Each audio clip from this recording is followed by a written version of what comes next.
为了要振兴地方的发展，艺术家黄水水伫咧北港、新港地区拍拼推动历史建筑的保护工作，也一直咧做古物的保存甲文化传承。伊退休了后，就用版画结合社区营造，希望用艺术的方式来保留在地的文化历史。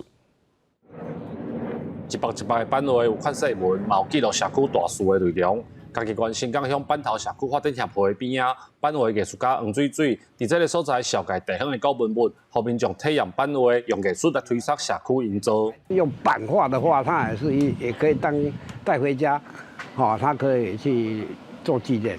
我先个做社区版画的是安尼，纯粹的是讲。也可以当成一个范本的提供，我们在整个塑造的过程里面做一个真好的记录。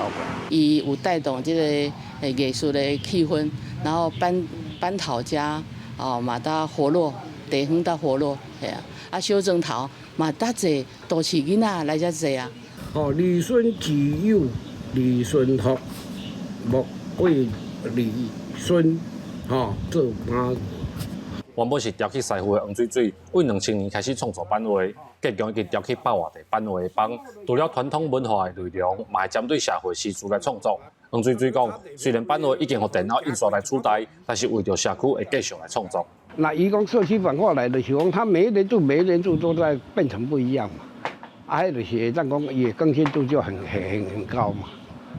所以我讲艺术是有可能更快。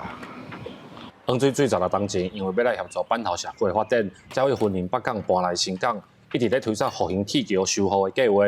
伊讲按算明年铁桥就要来完工，伊嘛准备要甲工作室后壁的土地整理好势，希望互新港板头社区伫艺术方面的推广有更较侪空间。